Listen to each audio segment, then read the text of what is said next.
Mengingat legenda para tokoh di tanah air sangat menarik karena ada pesan moral dan intelektual yang masih dipertahankan sampai sekarang. Hal tersebut dibuktikan bahwa jalinan cerita tersebut yang bertahan dengan disampaikan secara lisan secara turun-temurun sebagai cara merawat ingatan akan perjuangannya. Ambil contoh pertarungan antara Sunan Kalijaga dan Prabu Siliwangi yang berlangsung berhari-hari. Mengutip cerita yang masih bertahan dalam budaya tutur tanah Parahyangan, Eyang Sunan Kalijaga dan Prabu Siliwangi pernah keduanya beradu tanding hingga berhari-hari. Mengutip cerita yang masih bertahan dalam budaya tutur tanah Parahyangan, Eyang Sunan Kalijaga dan Prabu Siliwangi pernah keduanya beradu tanding hingga berhari-hari. Kejadian tersebut disebabkan oleh kesaktian Prabu Siliwangi versus Sunan Kalijaga memang berbeda. Katanya, Prabu Siliwangi memiliki khodam dan prajurit macan putih sebagai pendampingnya.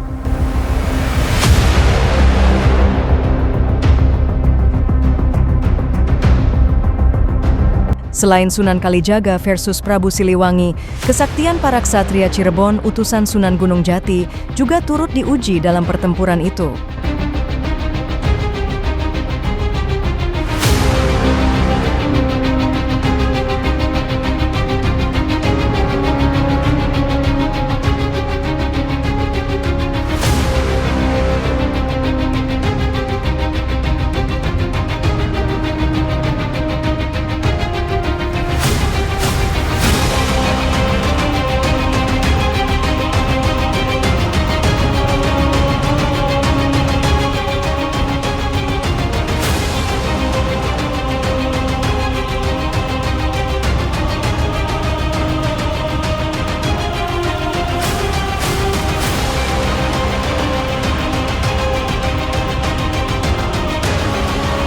Rupanya, pertempuran Sunan Kalijaga versus Prabu Siliwangi tidak seimbang, lantaran kesaktian salah satu wali Songo tersebut ternyata bukan tandingannya. Sedangkan Sunan Gunung Jati tidak turun langsung dalam pertempuran melawan kakeknya tersebut, meski dia mengemban misi mengislamkan Prabu Siliwangi.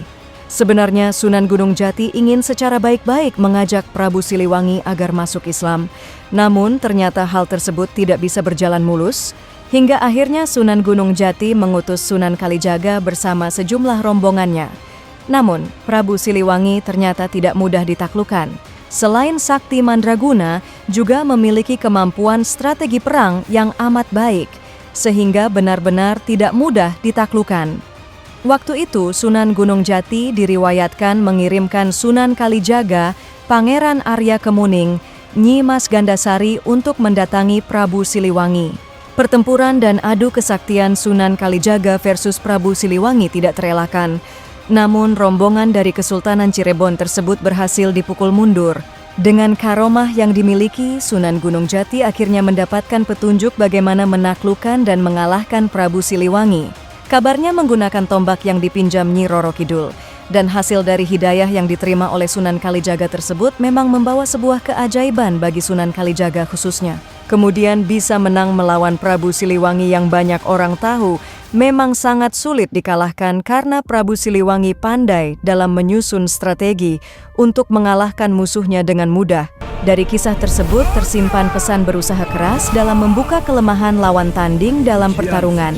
Setiap pertandingan ada strategi tepat dan terencana dengan bekal mencermati dari setiap langkah yang dilakukan lawan untuk melahirkan serangan balik yang mematikan.